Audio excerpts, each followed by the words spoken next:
vous aime, que Dieu vous bénisse. C'est votre humble serviteur, le pasteur John Masiala. Je suis le pasteur dans l'église qui répond au nom de corps de Christ, en anglais Body of Christ. Et puis je suis fondateur de l'école de théologie qu'on appelle David Livingstone School of Theology, basée en Angleterre. Je vous aime, que Dieu vous bénisse, comme Dieu m'a donné encore l'occasion, l'opportunité de passer encore ce soir vous parler à propos de la parole de Dieu. Ce que Dieu m'a mis au cœur aujourd'hui, on va parler des différentes formes métaphoriques de l'Église. Quelle Église? L'église de Jésus-Christ. Le Christ nous a dit que je bâtirai mon Église. Alors, il a essayé d'expliquer par plusieurs façons pour nous faire passer les messages, comment il voit l'Église et comment l'Église doit se comporter, son Église qu'il avait dit que je bâtirai mon Église. Il a utilisé les métaphores. Les métaphores, ce sont des rhétoriques, ce sont des langages de comparaison ou bien par image. Alors, il a essayé aussi de nous expliquer les différentes images dans la parole de Dieu. Ici, Église, il va parler comme corps, Église comme bergerie, Église comme temple, et puis Église comme sarment. Mais on va essayer d'expliquer les différentes métaphores que le Christ nous a données pour comprendre de quelle façon il voulait nous faire passer les messages. On va commencer l'Église comme corps. Quand nous parlons comme corps de l'Église, on voulait comparer l'Église comme corps d'une personne. Dans le corps, nous avons l'unité, nous avons la diversité, et puis nous avons la complémentarité.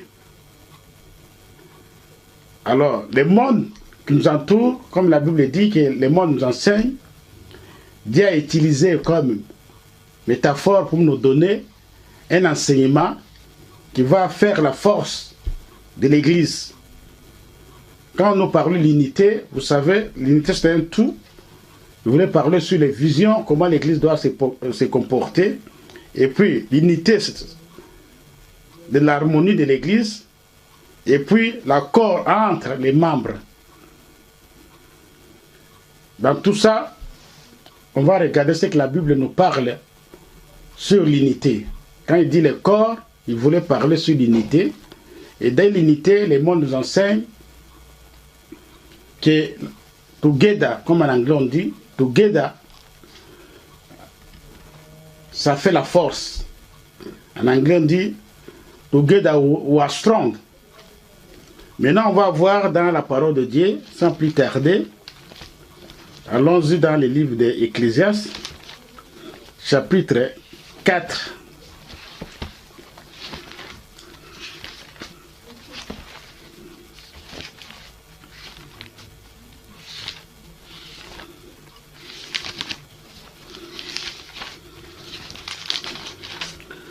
Ecclésiaste chapitre 4, verset 12. Et si quelqu'un est plus fort qu'un seul, les deux peuvent lui résister, et la corde à 3 fils ne se rompt pas facilement. Donc ici, on voulait parler de l'assemblage qui forme les corps qui sont ensemble pour former l'unité. Et quand on est dans l'unité, ça fait la force. Donc le Christ voulait nous faire voir l'importance de l'unité de l'Église. Comme nous avons parlé, l'unité de l'Église, on va voir encore dans la parole de Dieu. Là, il est essayé de nous expliquer sur l'unité de l'Église, que l'Église comme corps. On va aller encore dans la parole de Dieu, sans plus tarder. On va vérifier la parole de Dieu dans les livres des 1 Corinthiens, chapitre 14.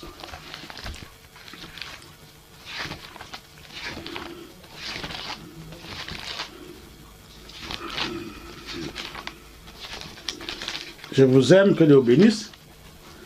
Je disais dans les livres de 1 Corinthiens, chapitre 14, on va commencer par le verset 4. Il y a la diversité des dons, mais le même esprit. Diversité des ministères, mais le même Seigneur. Diversité d'opérations, mais le même Dieu qui opère tout en tous. Or, à chacun des manifestations de l'Esprit est donné pour l'utilité commune. En effet, à l'un est donné par l'Esprit une parole de sagesse, à un autre une parole de connaissance, selon le même esprit. À un autre la foi, par la même esprit, à un autre les dons de guérison, par le même esprit. À un autre les dons d'opérer des miracles, à un autre les prophéties, à un autre le discernement de l'esprit, à un autre les diversités des langues, à un autre l'interprétation des langues. Un seul et même esprit opère toutes choses, les distribuant à chacun en particulier comme il veut. Car comme le corps est un, a plusieurs membres, comme tous les membres du corps, malgré leur nombre, ne forment qu'un seul corps, ainsi est-il de Christ. Ici, la parole de Dieu voulait parler de l'importance de l'unité de l'Église en donnant comme forme de l'image, les métaphores du corps. Nous avons vu il y a la diversité dans le corps des dons comme des ministères. Il y a aussi l'unité à travers le corps parce qu'il y a un seul corps. Il y a la diversité et la complémentarité entre les ministères ou bien entre le corps. Donc la Bible dit il y a d'autres qui ont les dons. L'opérer, les discernements, les prophéties. Il y a d'autres qui ont les dons de ministère. Donc tout ça, ça forme le corps de l'Église pour former la force. Et nous avons dit que together, we are strong, c'est-à-dire ensemble nous sommes forts. C'est ainsi que le Christ, pour nous faire montrer l'importance de l'unité, il a donné comme image du corps comment le corps fonctionne. Dans le corps, il y a les différentes parties, mais ils sont toujours en harmonie entre eux. Il y a aussi la complémentarité. C'est ainsi qu'il a dit dans la parole de Dieu, afin qu'il n'y ait pas de division dans le corps, que chacun ait soin les uns les autres. Donc, là, le verset 25, afin qu'il n'y a pas de division dans le corps, mais que les membres aient également soin les uns les autres. Si un membre souffre, les membres souffrent avec lui, un membre est honoré, tous les membres se réjouissent avec lui. Ici, nous voulons faire voir comment le corps fonctionne. Par exemple, vous avez mal dans les doigts, au lieu d'aller travailler, vous dites non, je ne peux pas aller travailler parce que je suis en train de souffrir, mon doigt ça fait du mal. Et pourtant, l'autre corps, l'autre membre, c'est bien portant. C'est ainsi que comme ils sont dans l'harmonie et ils travaillent dans l'équipe, c'est ainsi qu'il va demander, oh non, je ne dois pas aller travailler. Mais si l'autre, par exemple, il y a des divisions, aujourd'hui, dans les corps, c'est ainsi que la Bible nous invite pour ne pas avoir la division dans l'Église. C'est ainsi qu'on nous a donné l'exemple sur les membres de corps pour illustrer l'importance de l'unité, pour illustrer la force de l'unité, pour illustrer la cohérence. Alors tout ça, le Christ nous fait voir comment l'Église doit se comporter. Et la Bible nous dit, le don, c'est pour l'utilité commune. Tu ne peux pas s'accaparer de dons pour dire non, je suis plus important que les autres. Mais la Bible dit, entre nous, on doit collaborer, entre nous, on doit se compléter, parce que c'est ce qui va faire la force de l'Église. Et quand nous regardons même le monde, aujourd'hui nous avons l'Union européenne pour faire la force, et puis nous avons les États-Unis, tout ça, pour faire la force. Et quand même ils sont forts, pour aller au combat, ils ont formé ce que nous appelons l'OTAN. Pour chercher toujours à être les plus forts que les autres. Et les mêmes principes, ils ont trouvé ça dans la parole de Dieu. Mais quant à nous, les enfants de Dieu, de rester dans la parole, de voir ce que le Seigneur nous invite de faire, afin que nous soyons forts. Mais il arrive parfois, nous négligeons les enseignements que le Seigneur nous donne. Mais ce qui est vrai, quand nous regardons l'Église primitive, nous avons des exemples frappants qui ont fait montrer la force de l'unité. Par exemple, dans le livre des Actes, chapitre 4, en commençant par le verset 23, nous avons vu l'histoire de l'apôtre Jean et l'apôtre Pierre qui étaient arrêtés. Mais qu'est-ce que les autres ont fait? Ils n'ont pas dit non, c'est leur problème. Peut-être eux aussi, au lieu de rester ici, ils ont cherché toujours à faire quoi que ce soit. Maintenant, ils sont pris par les souverains sacrificateurs ou bien par le peuple. Mais lorsqu'ils ont entendu la nouvelle que les deux apôtres étaient arrêtés, qu'est-ce qu'ils ont fait? Ils ont rassemblé, ils ont appelé l'église pour être dans l'intercession, pour être ensemble dans la prière. Et la Bible nous dit, lorsque ces gens sont rassemblés en priant pour les cas de Pierre avec Jean, ils ont vécu encore d'autres phénomènes et ils ne s'attendaient pas sur ça. Et la Bible dit que la terre a tremblé. Ça, c'est la force de l'unité. Vous voyez? Donc, nous, l'Église, nous devons voir la pensée de Christ. Nous voulons voir ce que le Christ veut de nous, afin que nous soyons forts. Donc, on va regarder encore d'autres exemples dans la parole de Dieu. Quand nous regardons dans Actes chapitre 12, dans la parole de Dieu, c'est toujours avec Pierre qui était emprisonné, mais la Bible dit qu'il était barricadé avec les soldats, il était surveillé avec des sentinelles, il y avait des barrières, à peu près 3 ou 4 barrières que l'apôtre Pierre ne s'attendait pas comment il va sortir dans la prison. Mais les autres n'ont pas laissé Pierre, parce que la Bible dit quand un membre souffre, tous les membres doivent souffrir avec lui.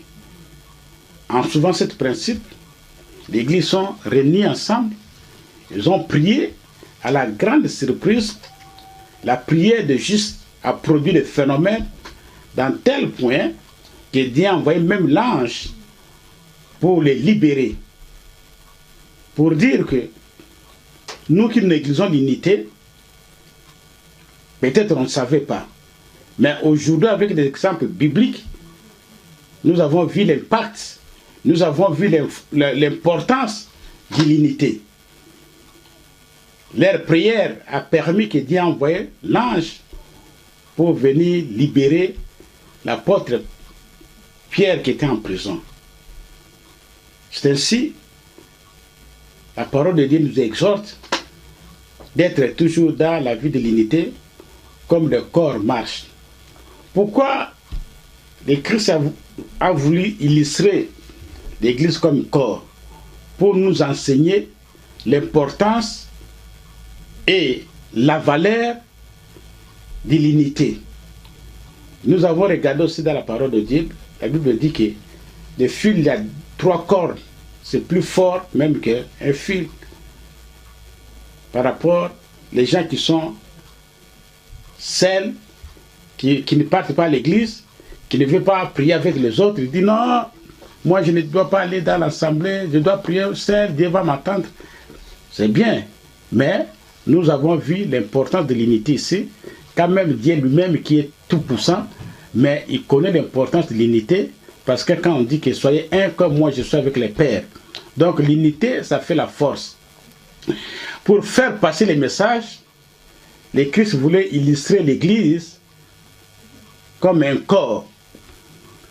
Quand nous voyons dans le corps, nous avons l'unité, nous avons la diversité, nous avons la complémentarité. Et tout ça, comme je tire pour former l'unité, comme la Bible dit, c'est à partir de l'amour. On doit aimer les uns les autres. On doit considérer les uns les autres. C'est ainsi que la Bible nous invite d'être toujours humbles. Parce que seul tu ne paies pas. Et l'humilité, c'est une force qui va nous approcher de Dieu. Et c'est une force qui va nous approcher de notre prochain.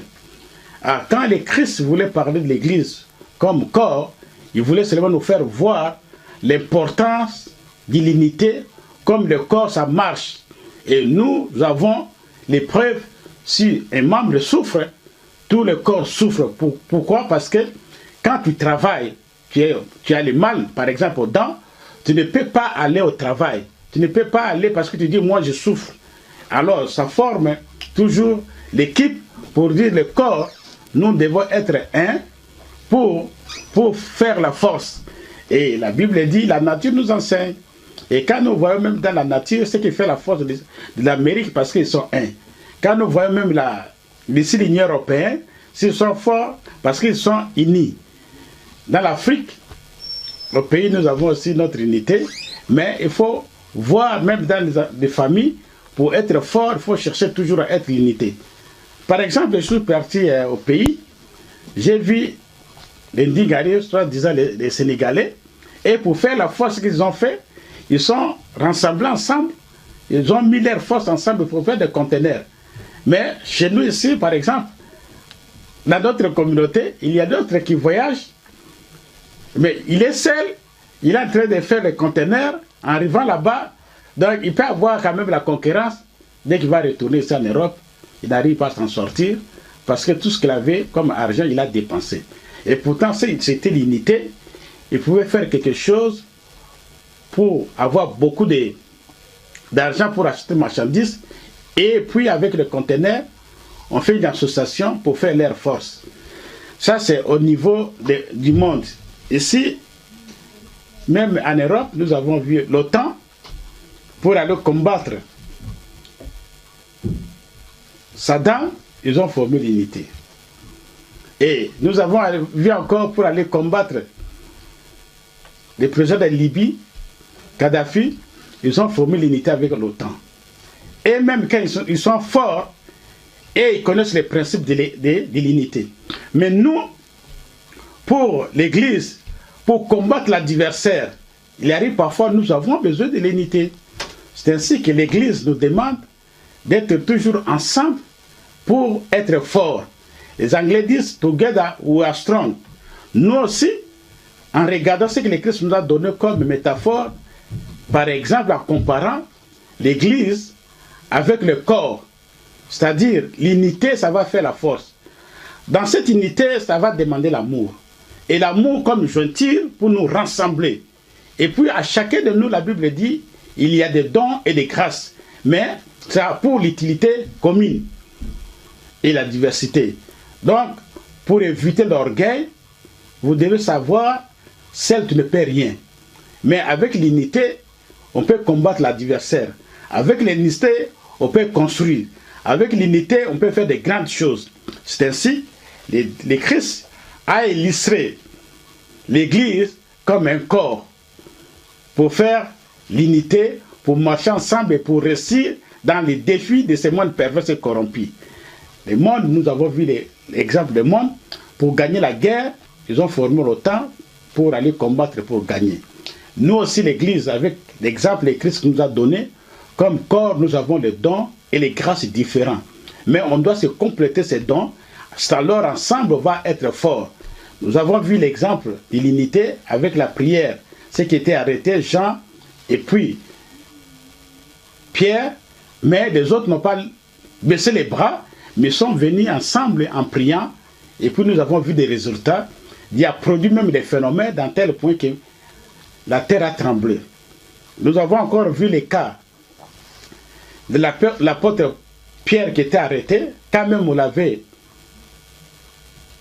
dit que peut-être on va les tuer, mais il n'avait pas la défense, il n'avait pas quoi faire, mais il était arrêté, entouré par les militaires, et puis barricadé avec des chaînes, mais grâce à la prière de l'unité, les chaînes ont tombé et Dieu a envoyé les anges pour les libérer. Donc, je vous exhorte, frères et sœurs, ne pas négliger l'unité, comme la Bible dit, n'abandonnez pas vous assembler. La Bible nous exhorte d'être toujours dans l'assemblée, c'est alors on va être fort, c'est alors on va gagner, c'est alors on va réussir. Donc, restons dans la pensée de Dieu pour vivre la vie de plus que vainqueur. Restez dans la pensée de Dieu pour être une église victorieuse. Je vous aime, que Dieu vous bénisse. Donc, à la prochaine occasion, on va voir encore d'autres métaphores. Dans quel point le Christ nous a donné les métaphores, pour quelles raisons il nous a donné toutes ces métaphores. Je vous aime, que Dieu vous bénisse. Aujourd'hui, nous avons parlé sur l'église comme corps. Dans le corps, nous avons vu, il y a l'unité, qui sont le corps est un. Nous avons vu les diversités, parce qu'il y a des membres qui sont différents les uns les autres. Mais ils travaillent dans la complémentarité pour former l'unité, pour faire la force. À l'église, ce que le Christ nous demande, l'unité de l'église, de ne pas avoir des divisions pour combattre l'adversaire et pour réussir dans d'autres projets que nous avons à faire ensemble. C'est alors on va être fort, c'est alors on va être puissant, on va être plus que vainqueur, une église glorieuse. C'est ainsi, Dieu nous invite d'avoir cette pensée pour être la vie de plus que vainqueur. Je vous aime, que Dieu vous bénisse. On va se voir à la prochaine avec la grâce de Dieu. On va continuer toujours à exhorter selon ce que Dieu va nous mettre à cœur. Je vous aime, que Dieu vous bénisse.